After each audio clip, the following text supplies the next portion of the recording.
Hi there, my name is Catherine Wright, and I'm a classification officer at PIPSC. Hi, I'm Colby. I'm the team lead of compensation, which includes both classification and pension and benefits. So I'm just going to share my screen here.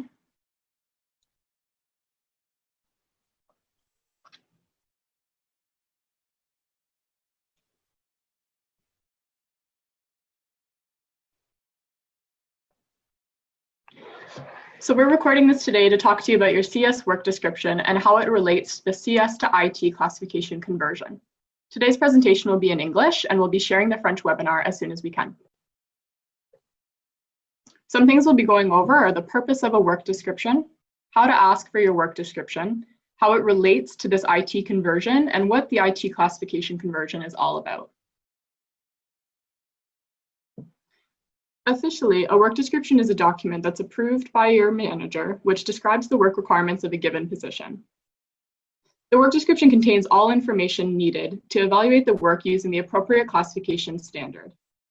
In reality, work descriptions are a pretty high-level description of work. A classification officer usually asks for examples of work for different points of the work description when they're evaluating a position. There's definitely a move away from work descriptions being long 8 to 12-page documents. Some different types of work descriptions you'd see are generic work descriptions or standardized job descriptions, SJDs, as we see at DND. There's also unique work descriptions, which are now used relatively seldomly. A generic work description describes the work assigned to a number of similar or identical positions at the same occupational group and level. A generic can describe similar or identical work across organizational boundaries. If your position work description is a national or generic, and for the regions, it's challenging to change the generic description itself.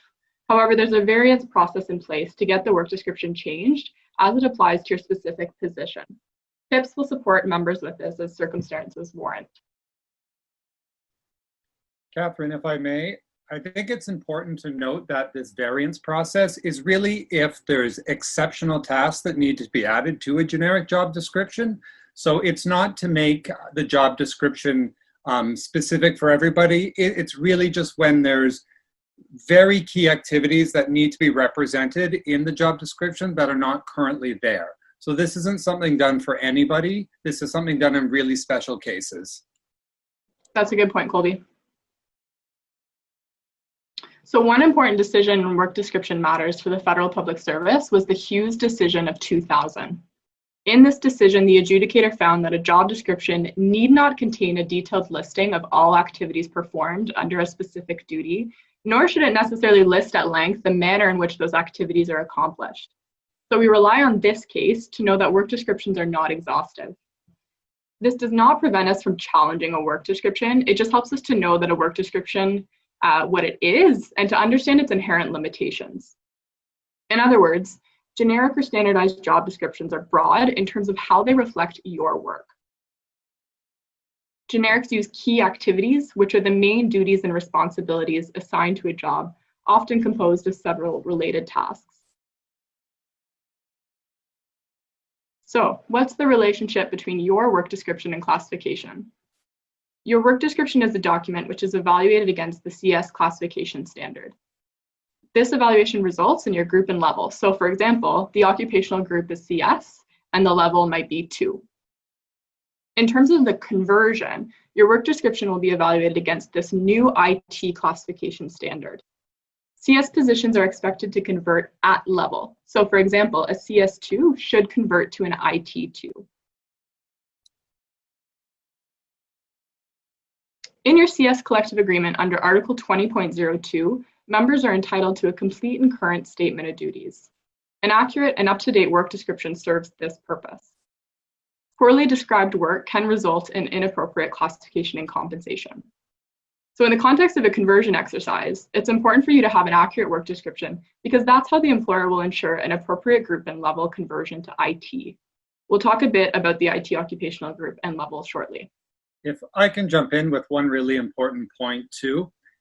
It's a little bit tricky to identify this, but it is actually the work description that's being evaluated, not the person doing the job.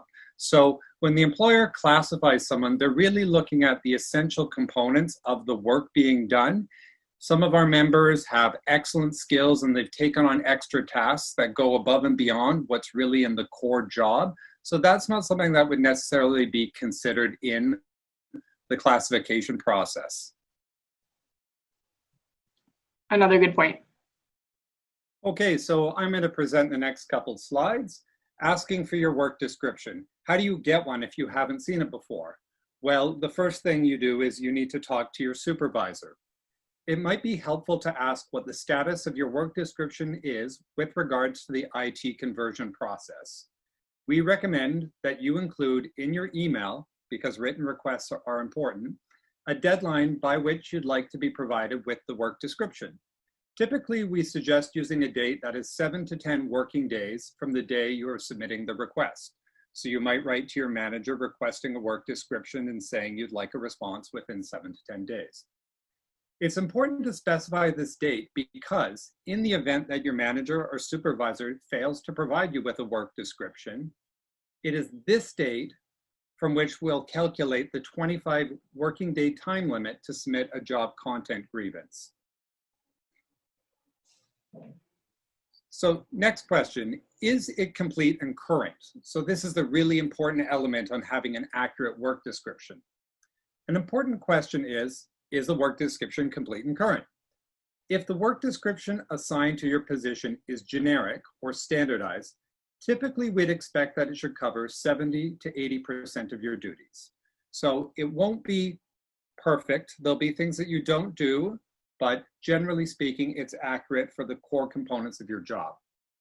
If you believe that more than 20 to 30% of the duties assigned to your position are not covered by your work description, you may have grounds to file a job content grievance. So requesting a review of your work description.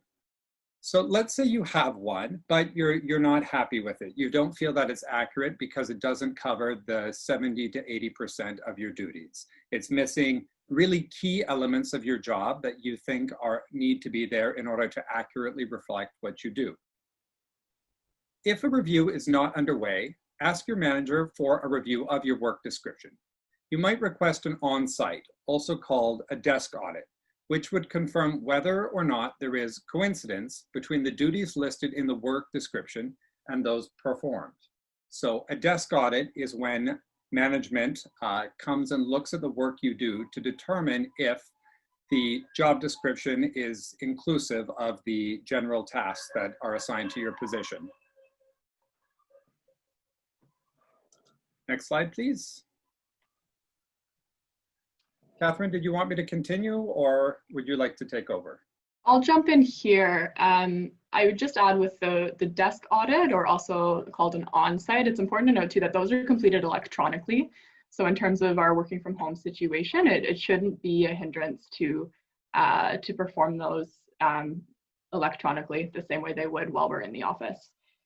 So if you do disagree with your work description or it's being reviewed by management, it's helpful to review the CIO workstream models or departmental SJDs, standardized job descriptions, and educate yourself on it so that you can best assess whether or not the job you do fits into one of those pre-existing generic work descriptions.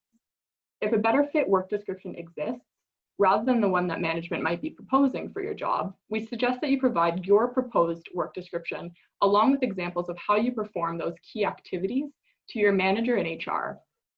If there's not a generic or standardized job description which better fits your position, we recommend providing a list of duties to your manager which are not covered by your work description or the generics. Try to aim for global points. So instead of PMP certification renewal, you might describe it as ongoing technical training and certification renewals. Here's a quick look into the work streams in the CIO suite. Some departments do not use the Treasury Board CIO suite of generic work descriptions, but rather have departmental standardized job descriptions, as we've mentioned. D&D has adopted the Treasury Board CIO suite, although they've moved them over to essentially be and look like departmental generics for D&D. In some cases, departments have historically evaluated CS positions lower than they have in other departments. The employer wants to rectify this in order to ensure that the IT conversion is rolled out consistently and accurately in terms of how they're evaluating all CS work. Work description matters are largely employer controlled, and that includes the timelines for completing work description reviews. Your consultation team is informed of the work description process for your department and is another resource for you to reach out to. Next, we're going to talk about the IT conversion. So our current classification standard, definition, and minimum qualifications have been in effect since the 1980s. Many classifications are being rewritten in the federal public service, and the CS is just one of them. The new IT classification will reflect the professional IT work and the current environment in which our members work. PIPS has been involved in this process since the beginning, and Treasury Board has shared their documentation and plans throughout. Overall, this is a classification renewal exercise, where nearly the same occupational group definition for CS will be applied to IT. What that means for us is that the kinds of IT professionals in our CS group will remain the same. The change will involve a new classification standard, which has already been developed and approved. As we've noted, work descriptions for all CS members will need to be evaluated against the new IT classification before the conversion can be implemented. Finally, this change will also involve a new qualification standard, which is the minimum standard that a prospective member needs to meet before occupying basically a CS1 level position. All indeterminate CS members will be deemed to have met this new qualification standard upon conversion. So in other words, any current CS member will be deemed to meet the standard and be grandfathered, even for future positions that they might be applying for. They've met that minimum standard. Now, that's not to say that a hiring manager can't ask for more than that minimum qualification standard. They can, however, you will meet that minimum. So this is the new IT occupational group definition.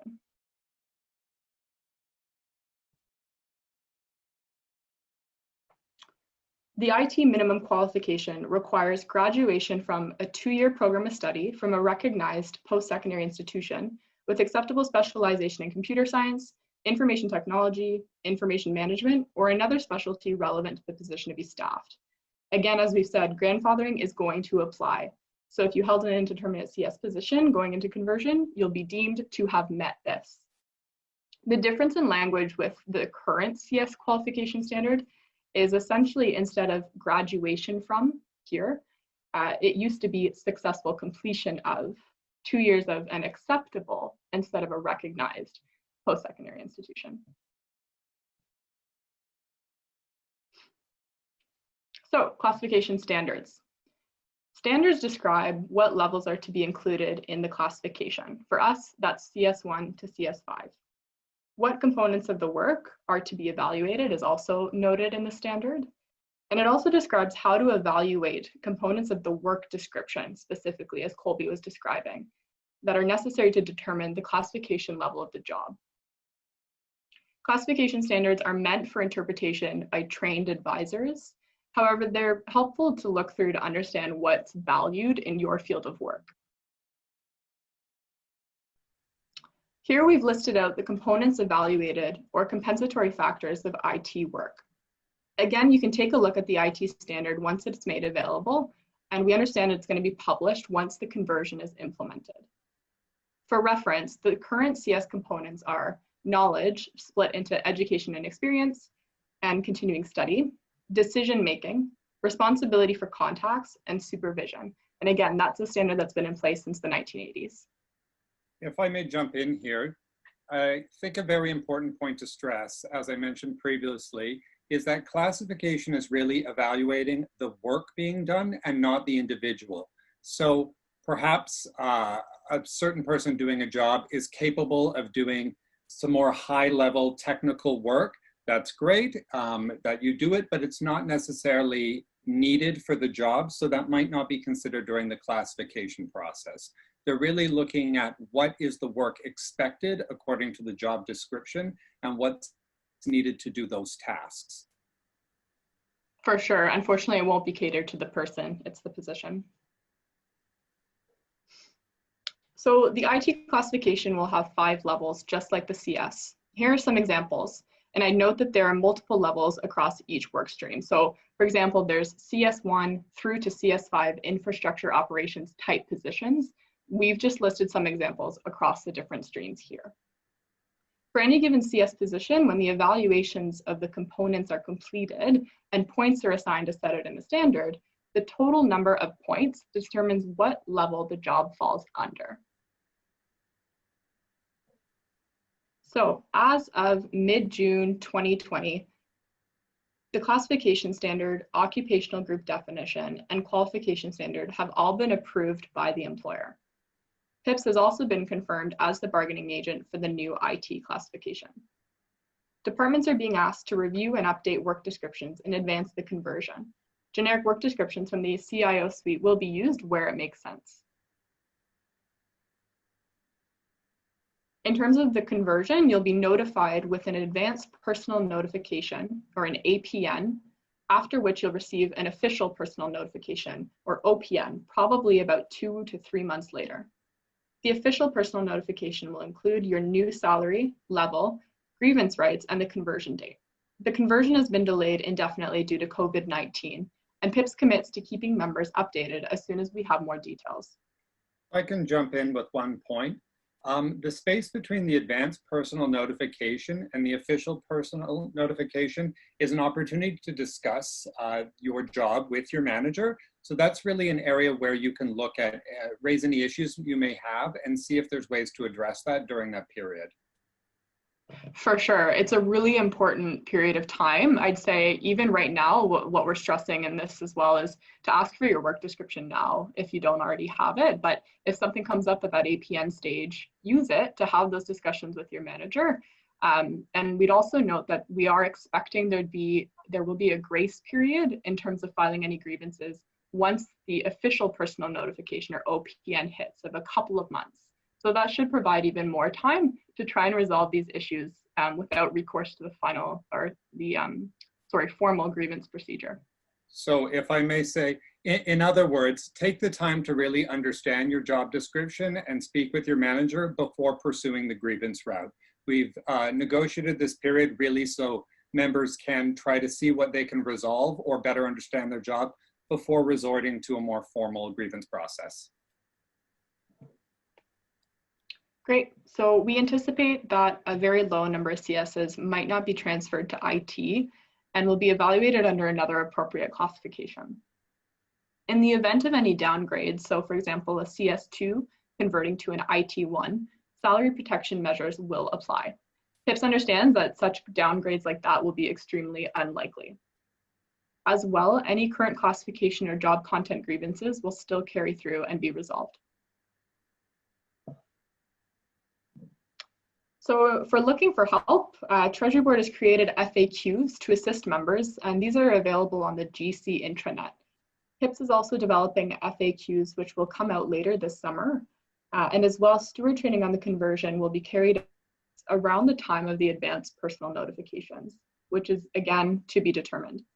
Stewards should be able to help you understand the notices, answer questions, and raise any grievances within the allotted time frame. If you need to update your work description, bring this up to your departmental manager or supervisor and ask them for that review sooner than later. So that concludes our webinar. Thanks for listening in. And if you have any questions, you can reach out to us at compensation@pips.ca. Thank you.